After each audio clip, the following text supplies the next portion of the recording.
São 8h22, voltamos com Folha no Ar, primeira edição. Vamos dar uma passadinha aqui, Felipe, no nosso ouvinte. Já tem algumas questões aqui, eu selecionei algumas. Por exemplo, logo na primeira, nós tivemos aqui um comentário da doutora Sandra Maria Teixeira dos Santos.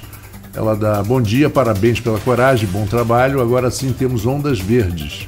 Tem vereador dizendo que fez ondas verdes no passado, mas nunca tivemos isso antes. Onda verde é uma coisa muito interessante, mas não é muito fácil fazer, não é muito simples. Definitivamente não. Definitivamente não, porque envolve uma tecnologia que infelizmente nem sempre nós temos, né? Exato. E geralmente, hoje, ainda é muito restrito. Se você tem uma via dupla, você só consegue fazer de um lado, não consegue fazer do outro, por causa da falta de inteligenciamento semafórico. E que não é barato. Exato. De manhã em São Paulo, na Avenida Paulista, aquele negócio de cruzar a Avenida Paulista, era um trânsito danado, muito pelo farol, né? Mas se você andasse a 45 km por hora, que é uma velocidade razoável, você pegava todos os sinais abertos. Todos os porque ele foi projetado para isso. Projetado para isso. Então, não adianta você correr. Entender como é que é a coisa. Exato. Da inteligência da coisa, como é feita. Outra mensagem rápida aqui, o Peter, ele fala sobre a melhor solução para o trânsito. Qual seria? Fiscalização e multa? Por que não investir no aumento da presença de fiscais no trânsito? Então, esse é um ponto muito importante, Peter Mello. Vou responder a sua pergunta. Nós iniciamos em 2018 um projeto de educação no trânsito, porque a gente entende que a educação é fundamental para esse processo. Porque, sem sombra de dúvida, a maneira coercitiva via multa, ela não resolve o problema. A médio prazo e longo prazo ela não resolve o problema. Ela só impacta a curto prazo. Você coloca um radar de velocidade, o radar resolve o problema naquele momento. Aí todo mundo passa a respeitar porque o radar está ali. Mas ninguém passa a ser educado por causa do radar. Ah, não. A pessoa vem a 150, no radar ela reduz para passar a 40, depois volta a 150 de novo. É o que acontece na BR. Se alguém tiver dúvida, é só passar pela BR-101 em qualquer trecho. Mesmo agora com a volta dos radares. Foi o que aconteceu. A maioria vem tocada muito mais do que a velocidade permitida, freia em cima, quase causa acidente. Muitos acidentes são causados nas regiões próximas aos radares. Ou seja, a questão coercitiva não resolve o problema. Isso é fato, já é histórico. Provado historicamente e através de estudos. A provavelmente inibe, né? Inibe aquele local onde tem. Eu acho que educação ainda é, se sempre perguntasse a minha opinião, Peter, educação é a única solução. Óbvio que nós temos que aumentar o número de fiscais. A gente iniciou um processo em 2017 de modernização.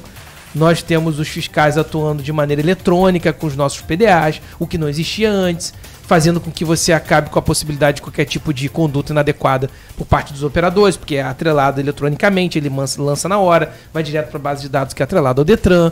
Então você pula uma série de etapas. Então eu entendo que a modernização, e eu concordo com você, que a ampliação é muito importante, lembrando que o município é muito grande, mas eu concordo com você. Mas, tecnicamente, solução é educação, na minha humilde opinião, para a resolução desse problema. Tem um detalhe, que um tipo de radar que existe nos Estados Unidos, muito interessante, que é através de satélite. Você monitora um ponto da estrada e um ponto na frente a 20 quilômetros.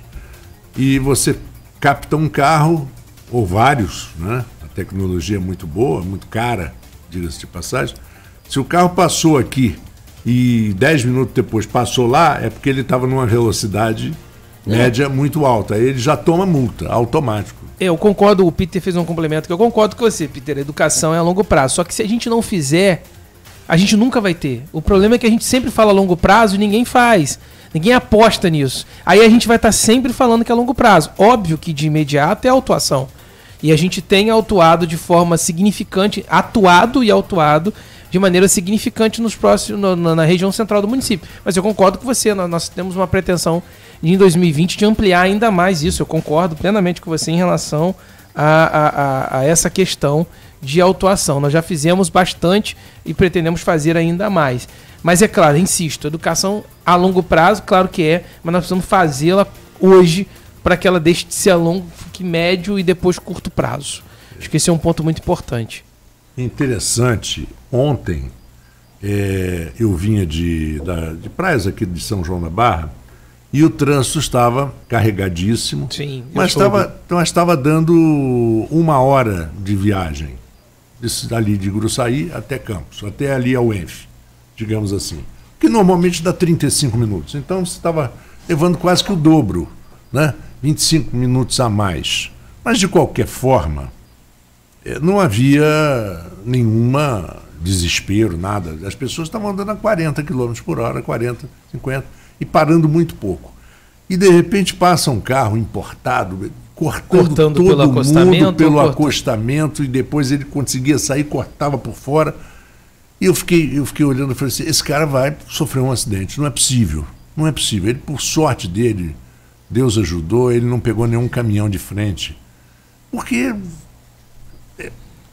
sabe, ele coloca loucura. Em risco a vida dele e a vida de todos que estão naquele colocar dele que se dane, é a dele.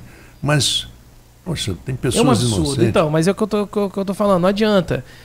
A médio e longo prazo, a solução é a educação, por mais que a gente entenda que a curto prazo ela não resolve o problema. Então, infelizmente, uma via de mão dupla, onde a educação é fundamental, sem sombra de dúvida, Marco. Não tem outra opção. Então, acho que esse é um dos grandes pontos aí que a gente tem que atuar aí e pensar.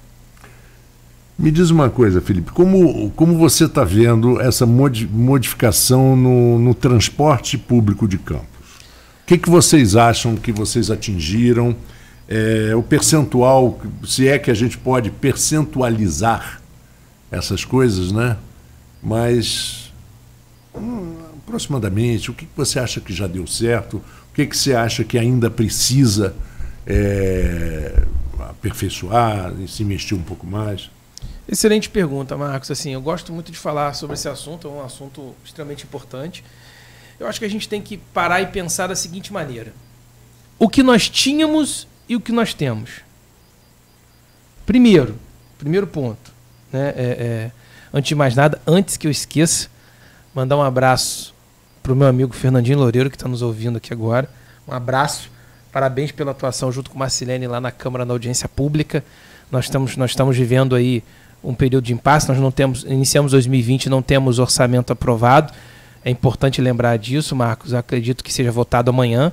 Nós tivemos uma audiência na sexta-feira, muito bem conduzida por Marcilene, principalmente por Fernandinho, meu amigo pessoal, meu irmão, que conduz o trabalho da transparência no município, do orçamento também, explicando, e tem uma fala dele muito importante, explicando a importância do orçamento para a execução municipal. Muita gente falando algumas besteiras por aí, muita gente fala assim, mas como é que pagou o servidor e não vai pagar os hospitais? Simples. O que pagou do servidor foi de orçamento de 2019 já liquidado. É diferente de uma execução de 2020. Então ela não tem como ser realizada, materializada, por não ter o orçamento aprovado em 2020. São duas coisas distintas que a população precisa. O orçamento é crucial. Não há como executar uma despesa em 2020 sem que tenha orçamento efetivamente aprovado. Isso é para valorizar a importância, independente de questões política-partidárias. Até porque o orçamento é uma peça técnica. Você pode discutir o orçamento. Quem não quer aprovar como está ali, altera o que você... reprovar o orçamento, né, é um desserviço, porque você não vai resolver o problema. Discute, deixa ele sobre a mesa, enfim, discute-se o que tiver que se discutir. Então a gente espera com muita tranquilidade que seja aprovado o orçamento amanhã, e aí parabenizando todo o trabalho da Secretaria de Transparência e Controle, na pessoa do Marcilene e principalmente do meu amigo irmão Fernandinho Loureiro, que está ali. Um abraço também para o Gustavo Potência, que há pouco mandou um abraço para a gente. Foi. Então, em relação ao transporte... Marco, a gente tem que pensar o seguinte: o que nós tínhamos e o que nós temos hoje? Eu me recordo bem, não só quando eu assumi em 2018 a presidência do Instituto, mas quando o Renato assumiu em 2017, qual era a realidade do transporte que nós tínhamos em Campos? De dezenas de localidades sem transporte. Eu tenho uma coletânea de matérias de todos os meios de comunicações possíveis e imagináveis falando sobre os diversos trechos do município sem transporte. Nós tínhamos um problema congênito da falência das empresas de transporte coletivo. Um trânsito caótico. O que a gente tem hoje? Hoje a gente tem um projeto em implantação, Hoje a gente tem uma mobilidade extremamente melhorada na área central com a diminuição da circulação de veículos. Marco, isso é sensível por todos. Nós tivemos uma melhora significante na mobilidade da área central com a diminuição do fluxo do número de veículos. Com a saída das vans do perímetro central, nós melhoramos o fluxo de trânsito de maneira gigantesca. Isso é perceptível. O tempo de deslocamento diminuiu muito na área central do município. Ponto principal, conseguimos retomar uma série de linhas que estavam abandonadas há décadas, outras há alguns anos atrás. Nós evoluímos grandiosamente alguns trechos. Estamos muito longe do que pretendemos, mas muito longe, porque a gente quer muito melhoria. Mas a gente tem que entender o que nós tínhamos. E aí a gente passa a ter hoje um aplicativo com mais de 75 mil downloads, mais de 75 mil usuários diferentes, onde acompanha em tempo real uma coisa que não tem nem em grande cidade.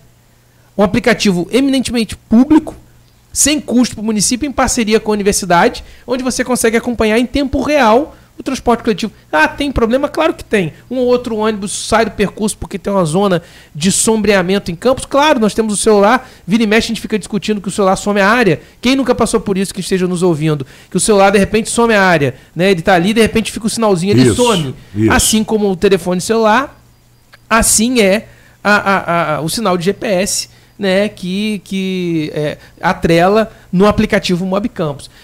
Temos algumas integrações bem-sucedidas, regiões onde o sistema já está em funcionamento bastante amplo, como as regiões da Norte e a região da Baixada, onde o sistema está em consolidação. Temos problemas ainda, infelizmente, na região sul do município, um conflito que está judicializado, e voltamos ao tema da judicialização, um conflito que está judicializado com a empresa de transporte coletivo em relação à região sul do município, mas eu diria que a gente avançou muito enfrentando um problema que ninguém nunca enfrentou, sem que a gente, claro que a gente passou por percalços bastante complicado, principalmente pessoalmente falando, todos nós sabemos do quanto que problemas que eu tive que enfrentar em termos de segurança, isso é público e notório, né, em termos de segurança pública, né, inevitavelmente, mas passando por esse percalço nós conseguimos então atingir bons resultados, né, ao longo de 2018 e 2019 com a implantação do sistema. Esse sistema está em consolidação. Esse sistema, Marco, vai ser o sistema que vai ser melhorado daqui a 1, 2, 5, 10, 15, 20. A duração de um projeto desse é uma duração de 30 anos. É um projeto para 30 anos, pelo menos. Então, ele está sendo iniciado. Do ponto de vista da implantação, nós já passamos de 80% de implantado, né? Em termos de melhoria, eu diria que a gente melhorou pelo menos aí 40% do que nós tínhamos aí em relação ao transporte que nós tínhamos antes. Melhoria. Estamos, pelo menos, como eu diria, aí no ano de 2020, com realizações que vão melhorar ainda mais, como a questão dos terminais de integração, a estrutura dos terminais, que é um dos pontos cruciais para o nosso processo, tanto a estrutura do terminal da Baixada quanto da região norte, que é o nosso grande projeto para 2020, que são os 2 terminais grandes de integração, aonde nós, com a parceria com a iniciativa privada, iremos entregar à população, que é a estrutura do terminal para melhorar a qualidade do transporte. Nós temos hoje um avanço tecnológico gigantesco, que são 2 empresas de bilhetagem no município. Como diria, eu vou voltar de novo ao exemplo do meu amigo, irmão Fernandinho Loureiro, que mandou uma mensagem esse dia falando comigo assim: parabéns pela abertura do mercado, num mercado tão complicado. Nós temos 2 empresas de tecnologias operando simultaneamente em Campos, que é o Rio Card e o Andacampos, 2 empresas de bilhetagem. Isso é extremamente raro, Marco, porque é um monopólio muito grande em quase todos os lugares. Você tem uma empresa só de bilhetagem eletrônica. Não tem cidade brasileira, tirando Salvador, que está tentando fazer isso, que conseguiu implantar a chamada interoperabilidade, que é o que acontecia antigamente com as máquinas de cartão de crédito, Master e Visa. Todo mundo, as pessoas um pouquinho mais, não tão novas, vão lembrar, talvez a geração mais nova não, né, a geração agora, que está aí com 15, 16, 17 anos, mas um pouquinho mais velho vai lembrar que antigamente você tinha que ter cartão com as 2 bandeiras, ou você tinha que ficar atento no adesivo que tinha no estabelecimento comercial. Se era Master ou Visa. Isso. Não era assim? Era. Olha só, não sou tão velho não, gente. Eu sou de 83, com muita alegria. Né? Tenho meus 36 anos. Vou, 36 completos em outubro. Mas relativamente novo, não estou brincando. Apesar porque dos isso é uma brancos, coisa recente mesmo. É né? recente. E na minha época de 36 anos, não havia essa história do Credit Card e Visa, Mastercard, não havia. Era um pouco diferente. Você tinha um American Express e tinha alguns bancos tinham os seus. O Banerj, na época, tinha o cartão passaporte. Exatamente. Então, isso, o que aconteceu no Brasil? A quebra dessa disputa com a interoperabilidade. Marca exatamente o que a gente está trazendo para Campos, que Salvador está tentando fazer, que é a única cidade que está tentando fazer. Nós temos duas empresas de tecnologia e elas têm uma obrigação, elas têm que se virar entre as duas para que um cartão funcione na máquina da outra e vice-versa.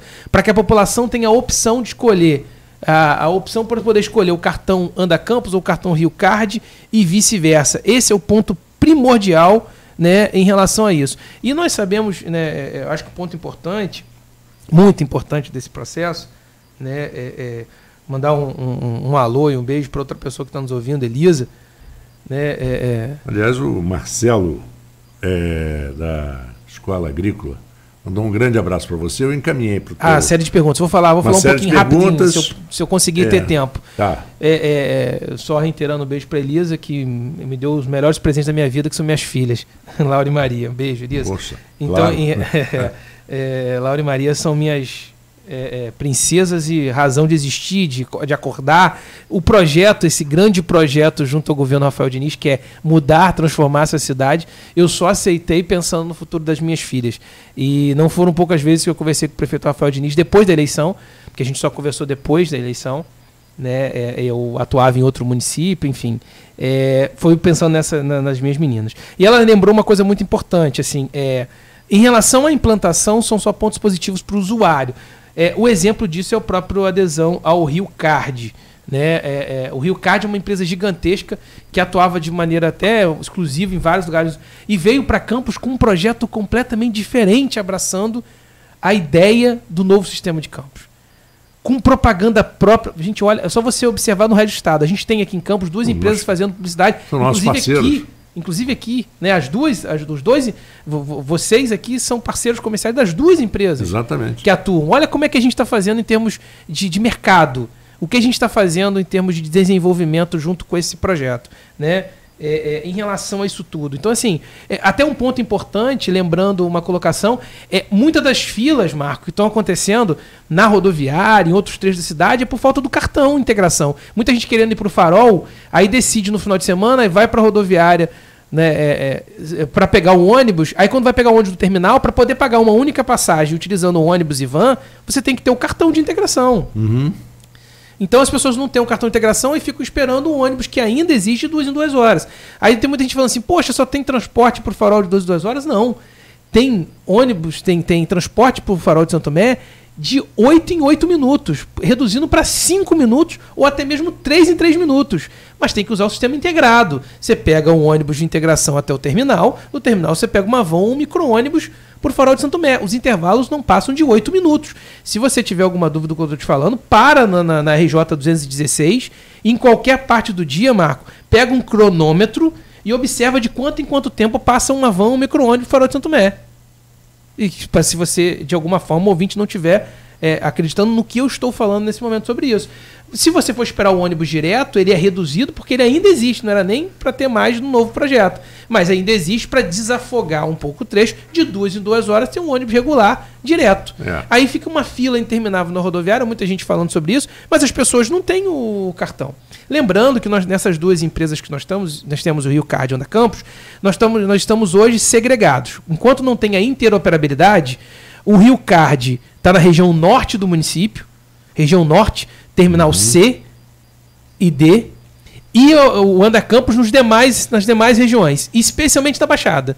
Então, se você vai para qualquer deslocamento na região da Baixada, regiões A, B, E e F, você utiliza o Anda Campos. Se for para a região norte do município, Três Ventos, Sapucaia também, o Rio Card tem essa segregação, porque nós estamos no prazo de interoperabilidade, onde as empresas irão promover, enfim, a interoperabilidade, como aconteceu com o cartão de crédito no passado, como o Marco lembrou muito bem aí, aonde tinha disso. Então, assim, nós temos, do ponto de vista, se a gente pudesse resumir, Marcos, a gente está longe do que a gente deseja, mas a gente tem muitos pontos para comemorar, muitas linhas reativadas. Nós reativamos agora uma linha que inclusive é bom fazer vários adendos, a linha Avenida Pirinca, Parque Santo Amaro, né, que atende inúmeros trabalhadores e estudantes, uma linha historicamente importante que estava abandonada há mais de 10 anos, que é a linha que atende toda a região daquela Pirinca. A gente tem uma vã ilusão, algumas pessoas, eu vi algumas críticas,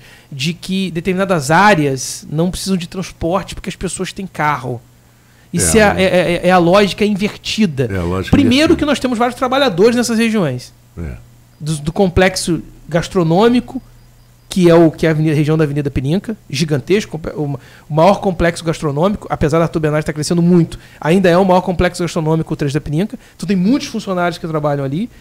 Toda a parte hoteleira está concentrada na região da Pirinca, a maior parte dela, sem contar as milhares e os milhares de trabalhadores privados que atuam nos prédios que tem a maior concentração também na região do Parque Tamandaré, do Parque Santo Amaro, do Parque São Caetano, da região da Pirinca. Então esse transporte traz tudo para isso, traz de volta esse transporte para essas localidades. Parque Imperial, que estava sem transporte, Jardim Carioca, enfim, nós poderíamos enumerar diversas de linhas aqui que retomaram com o novo projeto. A própria região da Baixada, que tem transporte com grande... O Gustavo Potência, que eu mandei um abraço há pouco, estava dando depoimento dele, que usou o sistema, ele é da Baixada, ele é empresário na Baixada, mas usou o sistema para ver, para utilizar, para entender, fez a integração absolutamente normal. Ele falou, Felipe, eu usei e está funcionando plenamente com intervalo curto. É uma questão de adaptação, claro que é. Marco, vou utilizar seu exemplo, Marco que conhece muito bem o Rio de Janeiro, estava atuando em muitos projetos grandes no Rio, sabe como é que o Rio tem, né, 1/3 do tamanho de Campos, ok? Um terço. Os deslocamentos no Rio são integrados, porque as linhas que ligam de um ponto, quanto maior a linha, mais custosa ela fica, porque ela tem que ter sustentabilidade ao longo de toda a quilometragem. Se você transforma uma linha gigante em várias linhas picadas, você dá sustentabilidade ao sistema e permite que você tenha mais fluidez e ampliação de horários. Exatamente igual a São Paulo. Exatamente. Igual a São Paulo. Não tem condição de um ônibus sair e andar 130 quilômetros. Não tem. Ele vai andar 70% desse prazo, desse trecho vazio. Aí vai, consequentemente, tornar aquilo mais caro, custoso e diminuir o trânsito. E o que acontece na prática? Os deslocamentos são feitos com integração. Você vai de um lugar, desce, pega um outro tipo de transporte. Isso é extremamente comum, que é o que a gente está trazendo para Campos, né? É um projeto de integração. Tem uma adaptação. É natural, Marco, que a pessoa que vinha direto, ela sinta aquela coisa, poxa, eu tenho que descer no terminal, embarcar, tem uma adaptação, nós sabemos disso, nós não temos a vã ilusão de achar que isso da noite pro dia vai ser entendido, mas as pessoas entendem. E uma coisa, Marco, o tempo por mais que algumas pessoas insistam, o tempo de viagem reduz. Sabe por quê? Um ônibus hoje, para transportar um volume grande de pessoas, ele só consegue fazer isso parando de ponto em ponto e enchendo cada vez mais, chamada sardinha enlatada. O tempo de viagem é extremamente maior. Quando você pega um carro de menor capacidade, por exemplo, um ônibus que sai do Farol e uma van, um micro-ônibus sai do Farol. O ônibus sai, vamos dizer que tenham 30 pessoas na rodoviária do Farol. 30 pessoas vão encher o micro-ônibus. No ônibus não vão atingir 40% da capacidade. Esse micro-ônibus vai vir direto até o terminal. Esse ônibus vai parar em todos os pontos até o percurso. Esse tempo de viagem do micro-ônibus é metade do tempo do ônibus. Claro. Então, ainda que você leve 5 minutos, que não passa de 5 a integração, que chegue a 10 numa situação esdrúxula, que a integração do ônibus no terminal para o centro leve 10 minutos, o tempo de viagem é menor do que um ônibus direto. É verdade. Bom, você quer falar alguma coisa da pergunta do Marcelo? Nós temos ainda uns 5 minutinhos aqui para o nosso papo. Vou falar, tecer alguns pontos. O Marcelo faz uma série de perguntas sobre... Marcelo Almeida, só para o ouvinte saber, é o diretor da Escola Agrícola Antônio Sarlo, está sempre conosco aqui no programa Rural e tal, uma pessoa muito querida. Marcelo, grande abraço para você. Eu vou te passar alguns detalhes do projeto. O plano funcional, o projeto funcional, está em análise da NTT. Então, por isso eu estou falando alguns pontos, alguns trechos do projeto, não todos, porque ainda vai passar pelo crivo da NTT. O desvio sai totalmente da área urbana do município. Ele pega Ibitioca, somente Ibitioca, De Bitioca ele corta para a esquerda, depois daquele morro, e vai embora direto. Afasta bastante de toda a área urbana do município, cruzando a BR-356 e o Rio Paraíba do Sul. A exata localização de onde vai ser a ponte tem no projeto. Eu vou pedir se você puder, Marcelo, manda o telefone. Se você tiver, eu acho que você tem meu telefone. Se não tiver, no site da prefeitura tem uns contatos. Manda o seu contato que eu te mando uma perspectiva, uma foto em perspectiva, mesma parecida com a que eu mostrei para o Marco em relação a Casimiro de Abreu, eu te mando em relação à direção. Mas o detalhamento do projeto vai ser passado mais adiante, para saber exatamente aonde a ponte corta o Rio Paraíba, aonde corta o Rio Muriaé, como que vai ser o cruzamento da interseção com a BR-356. Toda interseção de BR tem regras próprias. O projeto prevê as regras próprias do DENIT, que prevê uma pista de desaceleração, uma rotatória com vias acessórias, tem uma série de fatores. Ela vai cruzar sim a BR-356, mas cruza de uma forma de acordo com as regras do DENIT, por ser uma rodovia federal. Em relação à desapropriação, nós temos algumas desapropriações no trecho sim, né? Não só ligadas ao trecho de antigo de usina, mas também alguns trechos particulares. E o ponto mais crucial, que eu acho que é a parte mais interessante da pergunta do Marcelo, é extremamente perspicaz: ligação ao aeroporto. Aí, fechando o assunto, usando pouco do tempo que a gente tem ainda, para falar que a gente vai falar em mais detalhes depois, até porque a gente ainda não pode falar muitos detalhes, da usina fotovoltaica de 200 megawatts, que é o grande projeto aí que nós temos aí para Campos, aí estamos trazendo, junto ao prefeito Rafael Diniz. Uma das coisas que fizeram com que esses investidores pensassem em Campos, além da área de insolação ser muito boa na região nossa, é uma área muito boa para projetos fotovoltaicos, principalmente nossa divisa com São Francisco, Solana da Barra. Essa região é uma região de grande insolação, de grande incidência solar, o que é muito bom para os projetos de energia solar. Esse anel, que assim também chamado contorno de Campos, esse anel rodoviário, ligando, tirando esse trânsito de Campos, melhorando a fluidez e saindo próximo ao aeroporto, interligando essa região, é um dos pontos mais positivos do aspecto de desenvolvimento. Então a ideia é essa mesmo, Marcelo: ligar o aeroporto, fazer esse novo trevo. O projeto do contorno já prevê, desembocando na BR, depois um pouquinho do aeroporto, já vai ter um trevo grande para recepcionar isso, e nós faremos a melhoria do acesso do aeroporto, assim como o nosso grande projeto, que é ainda para fechar com chave de ouro o nosso eixo logístico, que é ligar o nosso aeroporto à ponte da integração, consequentemente ligando a São João da Barra e o Porto do Açu. Aí nós vamos ter um anel completo ligando a BR-101, Porto do Açu, São João da Barra, ponte que integra São João da Barra, Campos e São Francisco, aeroporto BR-101. A gente transforma exatamente e resolve o problema do gargalo logístico que nós temos na região. O maior problema hoje que o Porto enfrenta em termos de consolidação é o gargalo logístico do seu acesso. Com esse projeto, tanto do contorno do anel viário, contorno de Campos, como a interligação do aeroporto, e aí eu vou mandar um grande abraço ao nosso presidente da Codenco, Vinícius Vieira, que vem fazendo um trabalho de excelência junto ao Cidenf, o nosso consórcio, como secretário executivo, e também enquanto presidente da companhia, trazendo desenvolvimento, trazendo empresas para o município, trabalhando todos os dias em prol disso, e principalmente, a pedido do prefeito, trabalhando para o regionalismo, fazendo com que a região cresça. Não adianta a gente achar que o município isoladamente vai resolver seus problemas. O consórcio é a solução para o desenvolvimento dos municípios. Você se junta, ganha potencialidade, ganha visibilidade, desenvolve. Então, um abraço enorme para o Vinícius, né, que espero que esteja nos ouvindo aí, senão vai chegar e depois ouça, pelo belo trabalho que vem fazendo junto a gente. Esse projeto é nosso, é de várias mãos, é do prefeito Rafael Diniz, no sentido de a gente criar esse grande eixo logístico efetivamente, Marcos. Bom, são 8 horas e 50 minutos, passamos até um pouquinho aqui. E em relação a esse convênio... Marco, deixa eu só fazer uma correção. Claro. Muito bem lembrado aqui, Elisa me chamou a atenção aqui, muito bem lembrado. Houve uma pequena confusão quando nós anunciamos os investimentos no projeto fotovoltaico. Houve uma pequena confusão, numa matéria inclusive da Folha, com o deputado federal Vladimir, falando sobre que ele já estava vendo esse projeto como se fosse o mesmo. Não. Pelo que eu li rapidamente na colocação dele, é um projeto de uma termoelétrica a vapor d'água. É uma outra tecnologia completamente diferente e com proporções bem menores em termos de geração de energia. O que a gente está trazendo com a usina fotovoltaica é uma usina de energia solar, com painéis solares, com capacidade de 200 megawatts. É uma mega usina com capacidade de abastecer 800 mil residências. Ok? Abastece toda a região próxima de Campos, não é só Campos, toda a região, todos os municípios circunvizinhos aqui. Então, um mega projeto com investimentos que poderão chegar à sua fase de investimento a 500 milhões de dólares, 2 bilhões de reais, e a empregabilidade ao final do seu projeto em torno de 10 mil empregos entre diretos e indiretos.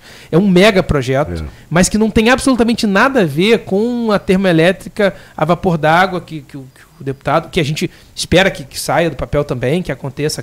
Quanto mais tudo melhor, que é de bom não é tem bom, problema nenhum. Nós temos um déficit de energia aqui na nossa região.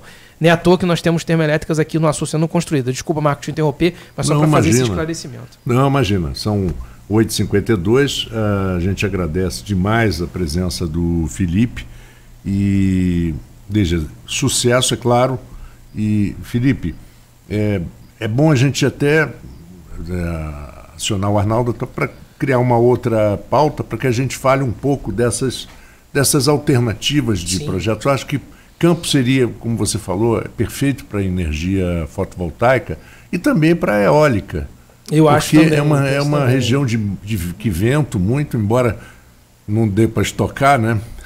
Não é. Teve alguém teve uma que falou que o vento não se estoca. Tem um projeto, e aí eu vou chamar a atenção aqui, tem um projeto de até um companheiro de Câmara Júnior, chamado Helder Benjamin, que é um funcionário da Petrobras, São Minas Juízo. Ele tem um projeto bem interessante, que é de energia eólica em alto mar. Sim. Em plataformas. Por vezes, a gente conversou sobre isso, é muito distante do município para a gente ajudar na materialização do projeto e até por outras prioridades. Mas é uma ideia, talvez não a curto prazo. Ele teve a oportunidade de fazer a pergunta para o Gabriele, ex-presidente da Petrobras, num evento que nós fizemos juntos na UENF, sobre petróleo, e tinha um técnico, um engenheiro também, que ajudou no início da bacia de Campos, e eles falaram que isso é muito distante ainda. Mas eu também entendo que a energia eólica é muito pujante aqui na região, sem sombra de dúvida. Eu acho que é uma pauta importante. Fica a dica aí, me coloco à disposição para a gente tratar dessas alternativas de desenvolvimento. E depois também a gente conversar um pouquinho, infelizmente hoje não vai dar, mas a gente conversar um pouquinho da próxima vez sobre essa história dos 30%, 7%, 5%, sobre a fotovoltaica, essa taxação. Isso. Está todo mundo criticando. O presidente tem uma declaração muito positiva no sentido de que, por ele não, ele deixou claro que a agência tem autonomia, mas que haveria uma conversa com o Alcon Lubre, presidente do Senado, e com o Rodrigo Maia, presidente da Câmara, para um projeto de lei que proibisse essa taxação. Que é minimamente razoável, né?